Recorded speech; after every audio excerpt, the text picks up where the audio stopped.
Nakataka. Hindi ko kaya.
Oh.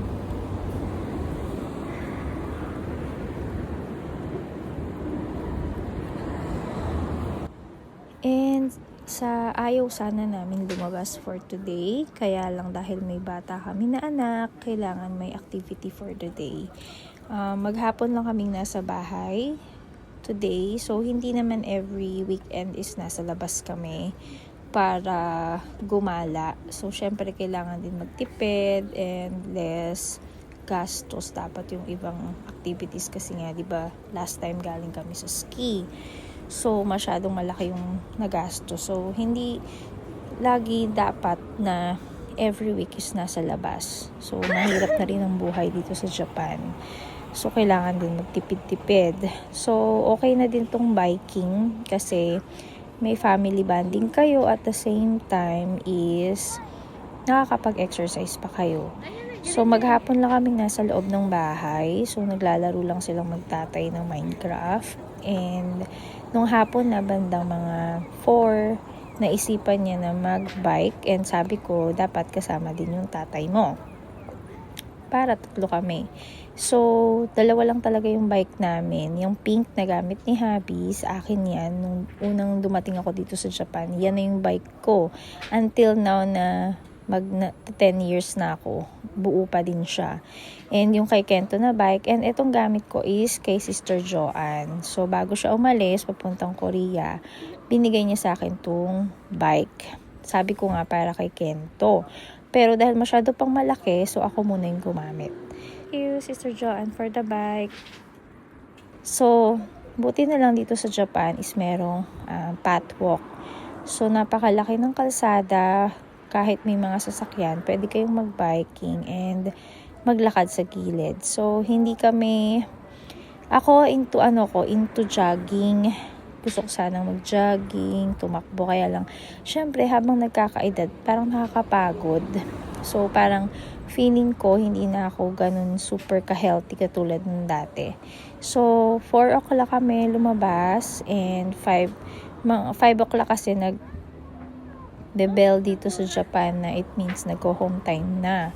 So, pauwi na kami nito kaya lang gusto daw niya na magpunta doon sa may parang isa pang park. So, nagpunta lang kami ng park kanina, lumabas, naglaro sa park and then go home time. Kumain ng ice cream and then go home time and then ito. So, yun, nakakatuwa lang din yung family bonding na ganito kasi not all the time kailangan mo maglabas ng pera. And at the same time, exercise na talaga siya. Yun, so magastos din ang may anak kasi kailangan mo talagang mag-isip ng activities. Pero sinasanay namin yung anak namin na hindi lahat kailangan magarbo. Hindi lahat kailangan sa amusement parks or yung may park na may bayad. So, okay na yung ganito na simple, masaya, tahimik. And, alam mo yun, parang normal na dito sa Japan yung makakakita ka ng nag-exercise. So, kanina doon sa park, merong akyat baba ng hagdanan doon na matanda na siya. Siguro naka-4 na rounds siya na akyat baba. So, parang, yun talaga yung kanyang exercise. And dahil nga may edad na din si Happy, kung may edad, akala mo na pakatanda na. So, magpi-15 na kasi siya. So, ilang years na lang, magpi-15 na siya. So, medyo, yung mga ganitong edad is tamad na silang mag-drive, tamad ng gumala ng malayo. So, ako kahit marunong naman ako mag-drive, pero parang natatakot pa din akong lumayo. Kaya, nandito lang kami sa malalapit. So, hindi ko kaya pa ng lumayo ng driving na kasi ako din yung makikipaglaro kay Kento, ganun. So, alam mo yun, nakakapagod. So, okay na din yung ganitong activities. So, parang pag kailangan paglalaki yung anak mo, kailangan mo maging active, kailangan hindi pwede yung nasa bahay ka lang, yung kung babae lang to, naglalaro lang siguro kami ng Barbie, ganyan, bahay-bahayan. Pero dahil lalaki siya, so more on active and sports activities, yung mga ganitong mga activities yung mga gusto niya.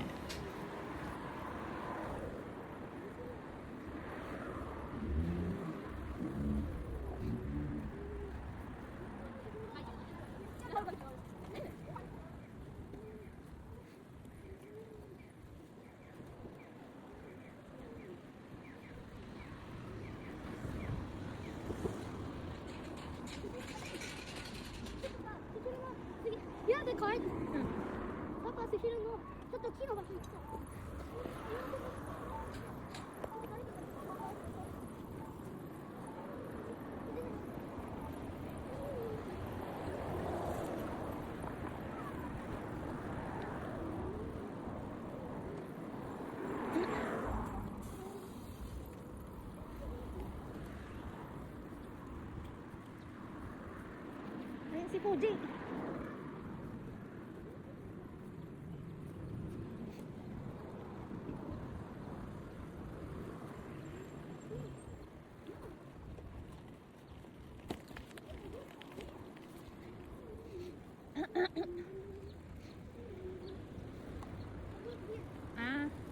Sakura din yun eh.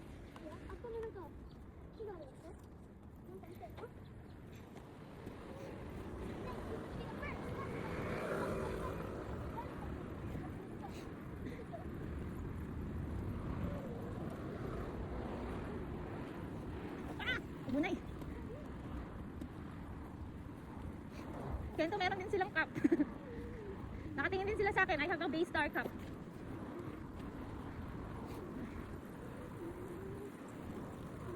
Uy, abunay ko rin.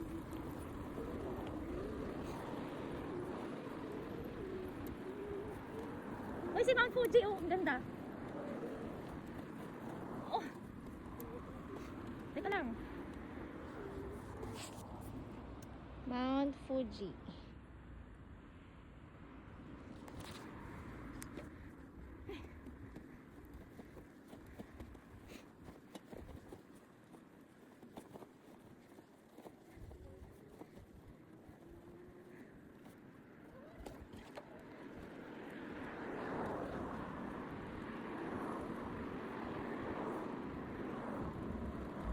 Tired ka na? You want this? Ha? Ha? Ano yun? Oh, dali!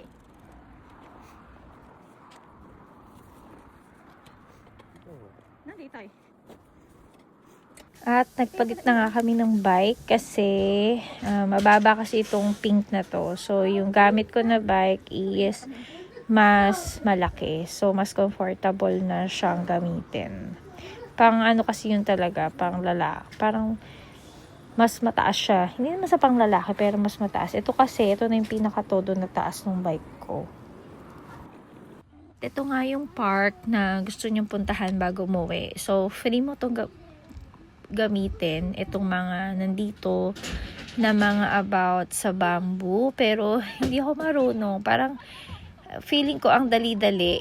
Sabi ko pa naman sa kanya, ito yung gusto kong itry. Pero, hindi ko kaya. Ang hirap. So, nakakatayo ako. Kaso, hindi ako makalakad. Di ba may ganyan sa atin? Yung kadang-kadang ang tawag. And then, ang hirap yung i-balance. And then, sa huli, kumain na kami ng sushi roll. Yun yung for the day namin.